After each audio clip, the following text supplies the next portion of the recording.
my zone, you wanna play the Game of Thrones? Get your head chopped, show them that the king is home. New era Corleone, don't ever cross the fam, cause once you do, your death is getting rubber stamps. I mean, I'm getting amped. You better take cover or get your heart broke apart like a jilted lover. I wasn't thinking of you, but now you're on What my up, mind. y'all? What up, y'all? It's your boy, Mr. Von's channel, Sweatbox. We back, we live, we active here on the channel. Let's talk about this good. Game of Thrones, Season 7, Season Finale, Episode 7, called The Dragon and the Wolf. Let's talk about it. This was the super long episode, the longest episode of Game of Thrones ever. It was like 80 minutes long, I believe, almost 80 minutes long. It was good. Man, it was good. So let's start off with our locations. We were in we were in a couple locations. We were at King's Landing for the Parlay of the Truce. We were in Winterfell. And then we were north of the Wall. And then when we were at the Wall for the last couple scenes. Spoilers, obviously, of course. So what's where we at? So let's start with the Parlay. So many great scenes. We get the parlay between Daenerys and Cersei, between the Lannisters and the Targaryens, to try to put a halt to the war so they can go fight the Night's King and the army of the dead. And leading up to it, we had so many great reunions, but the reunion that was just the best was one with Pod and Bronn and Tyrion. It was just so awesome to see those three together again. That was probably one of my favorite parts of the episode, was to see Bronn and Tyrion and Podrick back on screen together. That was an awesome moment. The nod of respect, or the scene between the Mountain and the Hound was great. And the Hound told him, "I ain't done with you yet. I'm gonna kill you. You know I'm the one that's got to kill you, son. Well, we ain't done yet." It was just so many great scenes. The scene between Brienne and Jaime when they're trying to leave. Okay, so let's talk about the whole parlay for a second. So the parlay was going well. I loved how Euron was just instigator number one. Tyrion gets up and starts to make his spiel, and Euron is just the monkey wrench, the monkey in the wrench, the fly in the ointment, just not cooperating. Starts going at Theon off top. He's like, "Yo, I got your sister. If you don't bend the knee, I'm gonna kill her." They're like, "Yo, nobody even cares about that. Can we talk about the bigger issue? Shut up." And then he tries to go to Tyrion. So then, that was an awesome scene. Euron was ridiculous. But he was great. The dude who plays Euron in a short amount of time has become a very memorable character.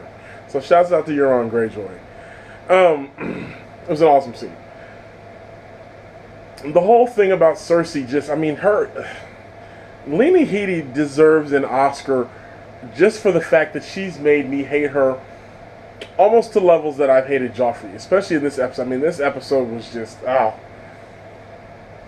just wanted to grab her and be like, "Shut up and listen to what they're saying. For God's sake, stop being stupid. You're gonna die." So then when they finally released the Walker, look at me, this ain't Walking Dead. When they finally released the White and it attacked Cersei, the look of terror on her face was, I was like, "Yeah, eat her up, get her." And then it was going good. And then Jon Snow, of course, you had to ruin it. Jon, just tell her, "Fine, I'll do whatever for the greater good." I love how everybody was mad at Jon. Like, bro, you couldn't have just lied. Tyrion was like, "You couldn't have just lied. We were right there." And then Jon's like, "Man, come on, I can't lie. I'm not a liar." Jon is just like his father, Ned Stark. He's a man of honor. We'll get to that. So that was a great scene. And then the scene, Tyrion's like, "I'm gonna go talk to her." Oh, but this also the scene when they're leaving. Brienne had the realest moment of the episode when she was like, "Loyalty. Dead people are coming to kill us. Go talk to the queen. Go talk to her." She straight sunned Jaime, man. She straight sunned him. It was awesome. So yeah, then the scene after that, Tyrion's like, "I'll go talk to Cersei."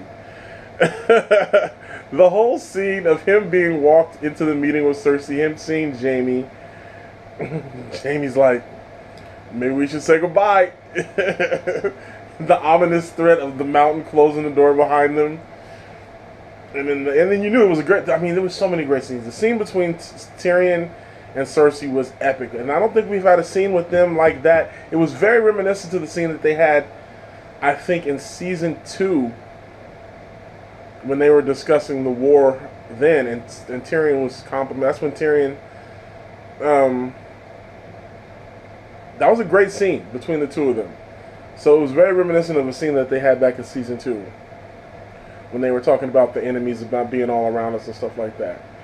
I loved how they get into the argument, and Tyrion was just like, if you're going to kill me, then just kill me. Do it! And Mountain pulls the sword, and Tyrion's like, even Cersei was like, I can't do it. I think Tyrion went and poured himself a stiff drink.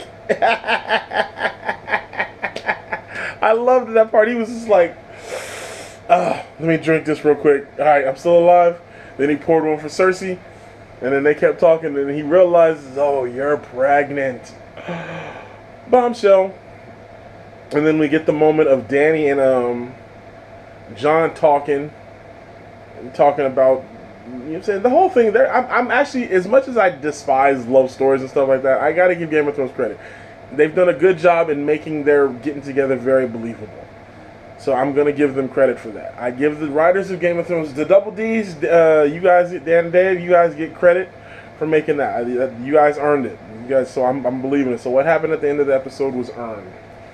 And then I love the scene of them, Tyrion walking back, Cersei walking back, saying she's going to honor this. She's not just going to pull it. She's going to provide troops to go march with the thing. And it seemed, I mean, her speech was so noble, and it was so the right thing. When she's making, I'm like, man, she looked like Donald Trump reading the teleprompter. I didn't believe any of it. But supposedly that's what she was going to do. And so then they go off thinking that they've got some Cersei support. They start talking, making the plans. Jon and Dany are going to go to Winterfell together, so it'll look like that they're fighting together and that Dany's not taking over the North, which is a good idea. Jon's king of the North. He's got to represent. So, yeah, I liked all of that. And then we get the scene after all the parlay. Real quick, during the original parlay in the Dragon Pit, another one of my favorite lines was Bronn and Podrick. Come on, Pod, let's go get a drink. Let the fancy folks talk amongst themselves. Every time Bronn makes fun of the fancy folks, it's always hilarious to me. So shouts out to Tyrion and Bronn and Podrick. I need the spin-off sitcom of this. I need the spin-off sitcom of Tyrion, Bronn, and Podrick just living in an apartment in New York together, kicking it. And the running joke is Pod is always getting more pussy than both of them because he's got the magic cock. So HBO, I need you guys to start working on that spinoff. Let's get that cracking. So then the scene after that, when Jaime's talking about forming up the troops and getting all the troops ready to fight the army of the dead, and Cersei comes, and she's like, you always were the stupidest Lannister. And she just basically puts Jaime on blast. She's like, I'm not going to help them. We're going to destroy them. I sent Euron to go get the gold company. We got 20,000 men coming. We about to win this fight. What they talking about? And Jaime's like, come on, really? This is the straw that broke Jaime's back finally. He's like, you conspired with Euron without telling me? She's like, you conspired with Tyrion without telling me, so it's even. Even though it's not. Cersei's so crazy. I cannot express how much I hate her guts. But she's such a great character because that's what you're supposed to do in good television shows. And she basically, her and Jaime have it out. Jaime's like, I gave my word. We're going to fight. We need this. Come on, what are you talking about? We can't win. We have to fight with them. She's like, no, I'm not. You're crazy, guy. And then she threatens to kill Jaime. She threatens to kill Jaime. And Jaime's like, you ain't going to do it. And he finally bounces. Jaime finally left Cersei, and all it took was her to threaten to kill you. So you still don't get no points from me for that. Finally, congratulations for leaving. You're like a DV victim. Your friends keep telling you, he's gonna kill you, girl. He gonna kill you. Yeah, she done threatened to kill you. Then you finally decide to leave. Jamie, bad decisions, man. But I thought that was a great scene though. The Mountain pulled his sword. He's like, you gonna have him kill me? Jamie ain't no punk, man. Even with one hand, he still ain't no punk. I loved it. That was a great scene. This was vintage Game of Thrones with just awesome scenes back to back to back to back. And speaking of another awesome scene, let's go to Winterfell. No, before we get to Winterfell, let's talk about the Theon scene, because I actually want to give Theon some credit. Alfie Allen, who's played Theon since season 1, has been, as much as I despise the character, this show again, they take characters and you may not like the characters, but you gotta respect the actors who play them. Alfie Allen, who plays Theon, Reek, had a great performance this episode.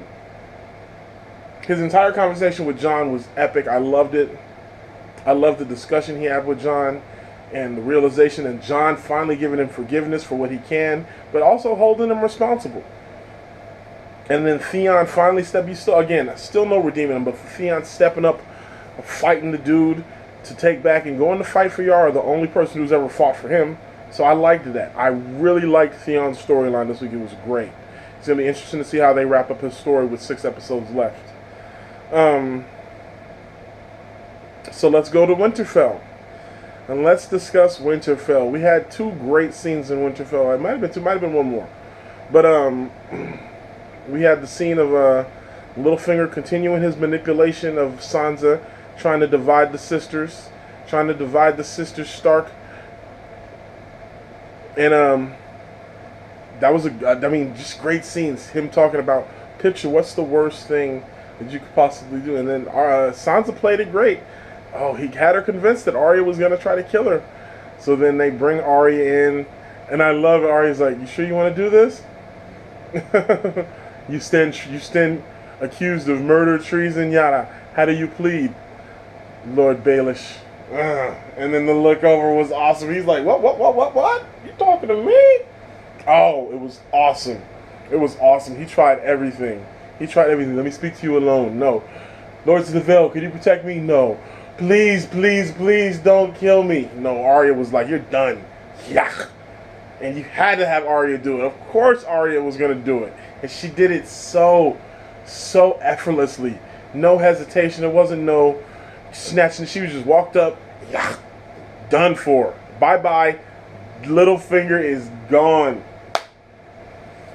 You will not be missed. I mean, you will be missed from the fact that you were such an awesome character. But you had to go, bruh. You had to go. So this is a great scene. So long to Littlefinger. You will be missed. You played the Game of Thrones very well, but you know the rules. When you play the Game of Thrones, you either win or you die, and you didn't win. So that means you die. Littlefinger will be missed. Great character, but he had a great death, and it was awesome to see it. So shouts out to that scene. It was perfectly executed. Very well done. All right, let's get to the scene with, real quick. In the scene when Littlefinger was getting questioned, my favorite part, they're accusing him of all the things that he did, and he did all of them. And he was like, nobody was there. Nobody saw nothing. Y'all didn't see nothing. You can't prove nothing. Bran was like, man, you held the knife to my father's neck. Told him never to trust you. Yeah, you did that. Please don't kill me. Please don't kill me. It was so awesome. So then we had the scene of Sam arriving at Winterfell and him talking to Bran, and Bran telling him everything about Jon. Jon's real name ain't even Jon Snow. It's Aerys Targaryen. It is Aerys Targaryen. And everything. We got the flashback of Lyanna and Rhaegar getting married. And at the same time, this was all intertwined with Jon finally smashing Daenerys' box. They hooked up. Jon and Daenerys hooked up while Tyrion creepily looked on from the outside. I don't know what that was about. But yeah, Jon and Dany hooked up. Sam now knows that Jon is no longer Jon Snow. His name is Aerys Targaryen, rightful heir to the Iron Throne. And him and Dany are just now hooked up as they get ready to go fight the Night's King north of the Wall. Speaking of north of the Wall, let's go to Eastwatch and the final scene of the season. We get Tormund and Beric Dondarrion up at Eastwatch watching, and guess who shows up at Eastwatch? The Night's King and the army of the dead. The Night's King was riding the dead dragon Viserion, and the Viserion decided to breathe blue fire and melt and destroy the wall. That's right, people, the wall came down. After 7 seasons, we knew eventually it was going to happen. If the White Walkers are going to make it north and take over, that wall had to come down. What better job to take down a giant ice wall than a dead fire-breathing dragon? There you go. The wall came down, and the final scene was the army of the dead marching past the now destroyed wall. Did Tormund survive? Are Tormund and Beric dead? We didn't see them die, so I'm going to assume that they survived. But they pretty much melted Eastwatch by the Sea. So, I don't know. But this was an excellent episode. I really enjoyed it. Shouts out to Littlefinger. We got a big death and the death of Littlefinger and the death of the wall. Cersei continues to manipulate. She just eats away at my soul with how much I despise her as a person. So yeah, overall this was a really good season finale. Really good season. We gotta wait a long time for 6 more episodes, people. Over a year. Rumors are, we don't even have the date yet. Rumors are it's gonna be December 2018 when the show comes back. I don't know. I'm frustrated because now it's over. 6 more episodes, 6 more hours. Best show ever created. Share your thoughts. Let me know what y'all thought of this episode. I thought it was a very solid episode. I thought it was a very solid season. I know a lot of people didn't. So let's talk about it. Let's argue. Let's discuss it in the comment section below. And as always, make sure you like, share, and subscribe. Make sure you check out all the other videos that I've got on the channel. I got a couple others. So take your time. Hang out for a while. Browse the channel and get to know your boy, Mr. Vaughn. And until next time, you know how we do. Vala Morghulis. All men must die. Peace. 100, y'all.